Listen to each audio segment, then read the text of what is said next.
Hello and welcome to the history of Star Trek. This episode will go over Kahless the Unforgettable. And here we go. Kahless the Unforgettable was a legendary mytho-historical Klingon figure.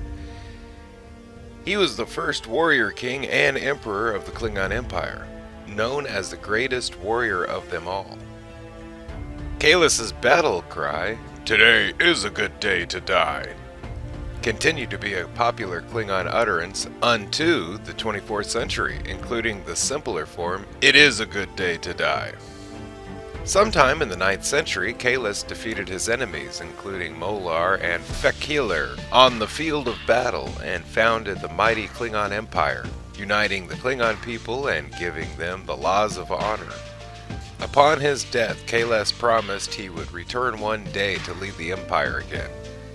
After his death, it was said that Kahless awaited all Klingons in Stovokor, the life which lies beyond this life.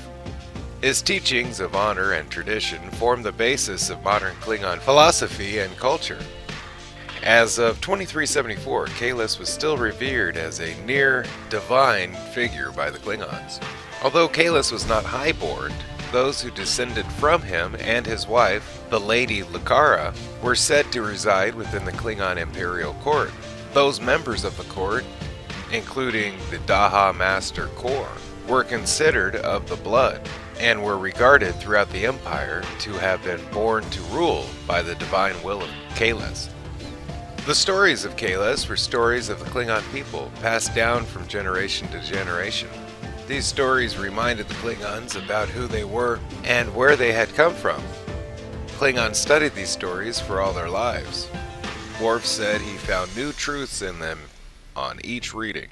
Many of these stories were held within sacred texts, a few exclusively.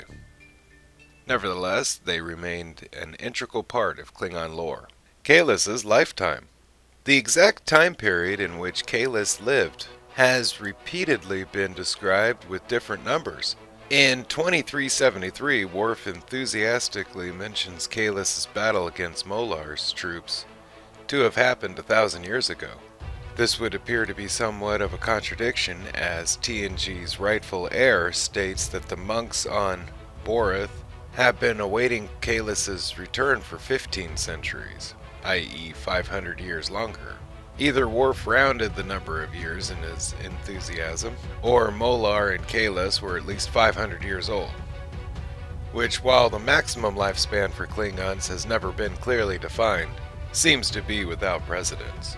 Another solution would be Worf counted in Klingon years, as DS9 Soldiers of the Empire established 2373 to correspond to the year of Kahless 999. This would also be in accord with the Sword of Kahless being dated to the age of 1400 years in the episode The Sword of Kahless. Furthermore, a scene cut from Rightful Heir has data specify Kahless's death as 1547 years prior, which would place it at 822 AD. Thank you for watching the history of Kahless the Unforgettable. Special thanks to Memory Alpha for all information you heard today. Don't forget to like, share, and subscribe if you can. If you already have, then thank you, and have a nice day. Bye-bye.